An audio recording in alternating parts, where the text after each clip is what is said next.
Short video today just to give you a quick run over the changes in the 103 patch for the Suikoden HD Remaster that released a few days ago, and to give you a small update about recruitable characters in Star Leap thanks to information that was revealed at Metro Berry's Suikoden concert, which was held in Japan on Monday. Let's start with the Star Leap news. Konami revealed some new Star Leap footage during the symphonic poem from Suikoden concert while Metro Berry were performing tracks from the game.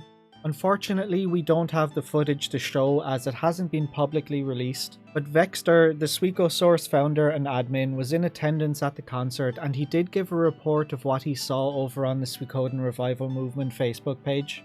If Vexter says it, you can pretty much guarantee that it's true.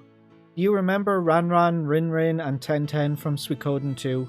The trio of ladies you could encounter as a random battle in Banner Forest on the way to the Tauren Republic? Those three characters appear to be confirmed to make an appearance in Star Leap. Here's a picture that someone who attended the concert took of them from the 54-page pamphlet that was for sale at the concert. It was posted in a thread over on sumane.net. Tenten is on the left, Ranran is in the centre and Rinrin is on the right. It appears that the three characters will be first encountered as an early game boss battle before becoming recruitable and playable characters. They also have their own music, which, according to Vexter, is a very lively piece with many stereotypical traditional Chinese musical elements. Vexter goes on to tell us how Lin, or Rinrin, depending on which translation they'll use, hates to be awakened and goes into a furious temper tantrum after being woken up, possibly indicating that she has a waking rune. He also goes on to tell us about their Unite attack and how after attacking an enemy she goes back to sleep. Although a forum post by a Japanese user on sumane.net says that it's Tenten who deals massive damage with her special attack and then goes back to sleep. So there's a tiny bit of confusion there about which character it is, but the information about it is the same, where after either a Unite attack or a special ability she goes back to sleep. What do you guys think about the inclusion of Ranran, Rinrin and Tenten? I think it's kind of cool to take these unique enemies from the second game and expand on them as playable characters. Vexter also talked about a port city that was shown in the footage that bore a resemblance to Nerva Island from Suikoden 5. He's not entirely certain that it is Nerva Island, but based on the type of ships at the docks, the lighthouse and how sloped the town was, he seems sure that it is Nerva. He also talked about how the music in each area changes depending on the time of day in the game, with the nighttime music appearing to be jazz versions of the daytime tracks. Pretty much everything Vexter said is corroborated by Japanese fans who were in attendance at the concert, so you can take pretty much everything he reported as fact. That's it for the Star Leap update, and now on to the recent Suikoden HD Remaster patch. I made a community post about this a few days ago, but for those of you who don't read the community posts, Konami released a patch a few days ago which addressed a number of bugs, translation issues and quality of life issues with the game. I'm not going to go over every single change, I'll be focusing on the big ones. You can find the full patch notes on their website, which I'll have in the description below. One of the big changes in the patch: fixed text inconsistencies and errors. What this is referring to is incorrect and missing translations, as well as some minor spelling mistakes. Cole's missing dialogue for the tasks he gives Ryu about needing flint, boots and flour have now been re-added. Raud now correctly says Prince Luca instead of the king himself during his speech to Joey in Greenhill Forest. The equipment store now correctly displays before and after for your defense instead of saying front and back as it did before. The Palegate rune is now consistently called Palegate rune instead of changing between Palegate and Bluegate. The Banar mines have now been correctly renamed the Banner Mines. North Sparrow Pass has now been correctly named North Swallow Pass. What up, Rita? Silverberg is now correctly spelled with ERG instead of chopping and changing between ERG and URG. And the lore-breaking mistake in Suikoden 2 where the elderly winger in Two River said damp feathers instead of wing water has now been correctly translated back to wing water. But they never updated the word stink to stinks. It should read our wing water stinks. Unfortunately, they didn't correct every translation issue, and there's still a number of them that need to be addressed. Joppo in Suikoden 1 is still incorrectly called a trickster instead of a gadget master, and his Unite attack with Meg is still incorrectly called trickster attack instead of something like gadgeteer attack. And in Suikoden 2, Meg and Gadget's Unite attack is still called trick attack. They have gadget runes, one of Meg's investigation discusses gadgetry, and Meg in Suikoden 2 refers to herself as a gadget master. Joppo's profession and their unite attack still need to be properly translated. The inconsistency is annoying. As well as that, some of Richmond's investigations still have mistakes in them. Gadget's investigation number 2 calls his unite attack with Meg the trick attack. Stallion's rune is still incorrectly translated as being the true holy rune in investigation number 3. And Bob's how to recruit investigation appears to be somewhat mixed up with Badeau's recruitment description. Winged boots are still sometimes called wing boots, and Tyr's fourth spell on a Soul Eater is called Final Judgment in Suikoden 1, while Suikoden 2 drops the final and only calls it Judgment. There's other minor translation issues too that I haven't mentioned here, so there's still some minor fixes they need to do to the translation. They fixed runes not healing properly out of battle if your party wasn't full, and they optimized the game's stability. In Suikoden 1, fixed the zombie dragon fight event in Seika where the game froze when an item was dropped while your bag was full. So this is actually a mistake. Whoever wrote the patch notes accidentally got mixed up and merged the description of two different fixes into one note. This is actually referring to how the zombie dragon fight in Torren Castle would cause your game to freeze if your inventory was full. It's also referring to how the banquet scene after recruiting LePont would be skipped if you spoke to Matthew when entering Seika for the first time. This issue was caused because both the banquet and speaking to Matthew shared the same flag, which caused the banquet scene to skip as it was considered complete before it happened if you spoke to Matthew. Both of those issues have now been fixed. And then the rest of the Suikoden 1 notes are covering them fixing a whole bunch of issues that could cause the game to freeze, crash, or cause music not to play properly in certain areas. The missing music in the northern checkpoint has been fixed too, although for some reason it's not in the patch notes.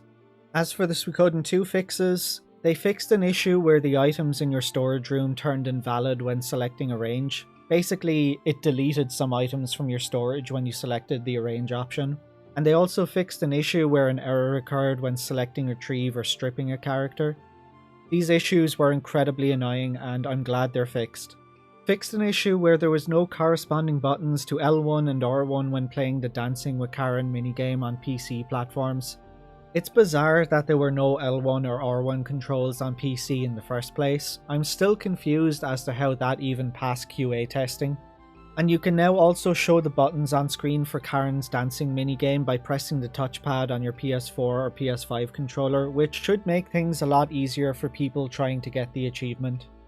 They fixed the upper limit in the random boost range for stat stones. In the original games you could get between 1 to 3 stat points per stone, but in the remaster I don't ever remember getting more than 1 stat point from a stone, so it's nice to see this one being fixed. Then they fixed some more small issues. And then onto the big ones, the big quality of life additions. In addition, the following functions have been added. The option to close the game at the title screen on PC platforms. Why this wasn't a feature in the first place is absolutely baffling. People were having to Alt F4 or tab out and force close it through the task manager, or Alt Enter to put the game in windowed mode and then close it by clicking the X. It's a welcome addition, but such a basic feature should have been in the game in the first place. They also added some new quality of life improvements to the game, which were all very welcome changes. You have the option of preventing the music from speeding up when you increase the battle speed, which is something that I love and I'm very happy they added this. You can now toggle dash on or off so you can run by default instead of walking, which is another change that I love. You can turn on and off footstep sounds, and they also added the option to disable the autosave feature. But for reasons I don't understand, these options are in a new menu called Settings 2, and these options are only accessible from the main menu before you even select which game to play.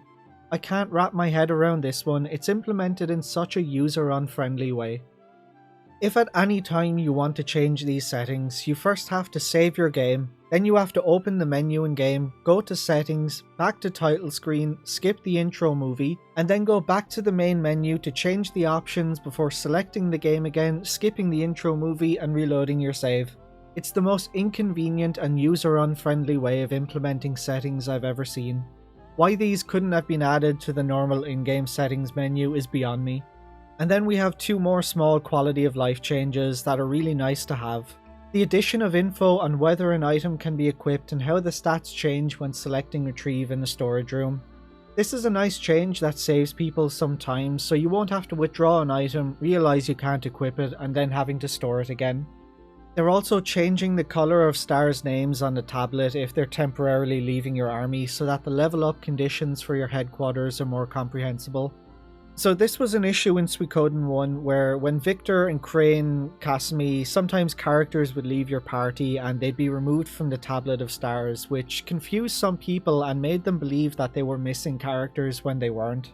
So this change keeps their names on the tablet but changes their colour, and this is a very welcome addition that should ease that confusion for many people. That's it for the patch, but I do hope they start working on another patch soon, as there are still a number of small issues that they need to address. I already discussed some of the translation problems earlier. By the way, go follow Rolliclues, he discusses the series translation problems in depth over on his Twitter and on his YouTube channel. But aside from those translation problems, there are still a number of small issues that need fixing. The Chimera enemy on Tenzan Pass at the end of the game is still not encounterable. The Chimera is on the list of enemies for this area, but due to duplicate listings of the Magus and Minotaur enemies, the Chimera can't be encountered. This is a problem for many people because the Chimera is the only enemy in the game that drops the Cyclone rune, so hopefully this gets fixed. The very minor nitpicky issue of the flint bug still needs to be fixed. After you escape from the mercenary fortress, the game correctly removes the rag and the rope from your key items, but it doesn't remove the flint because the game attempts to delete it from your inventory instead of your key items. And in Rockaxe Castle, the Highland flag is still hanging from the castle walls even after liberating the region. They need to replace that with a new Alliance army flag. They're almost there, they've just got some small issues to address. Unfortunately, SteamDB shows no updates since the patch released, except for a minor change to the store page to add a general mature content description. So it doesn't appear they're working on another patch just yet. And finally, the Suikoden HD Remaster will be releasing for the Nintendo Switch 2 at launch on June 5th. The Switch 2 version will run at 60 FPS compared to the Switch 1's 30 FPS. It will run at 1080p in handheld mode compared to the Switch 1's 720p, and it'll run in 1440 in TV mode compared to the Switch 1's 1080p. You'll be able to transfer your Switch 1 saves over to the Switch 2 version, but unfortunately, there'll be no upgrade pack or free patch for people who own the Switch 1 version of the game. So if you want to play the Switch 2 version of the game with improved FPS and resolution, get ready to pony up and buy the game all over again. It does currently have a 20% pre-order discount on the eShop, and pre-orders will include the Day 1 DLC of 57,300 Potch, the Fortune Rune and the Prosperity Rune. It's also getting a physical but not really physical release in the form of a game key card. No data will be on the cartridge and you'll be required to download the full game. The cartridge merely serves as a key to let you boot up the digital game. I could rant for an hour about how much I hate game key cards, and nobody should be buying or supporting that nonsense. I was planning on buying it physically on the Switch 2, but when I found out it was a game key card, I noped out and I lost interest. Anyway, I'll leave it there guys, thanks for watching and I'll catch you on the next one.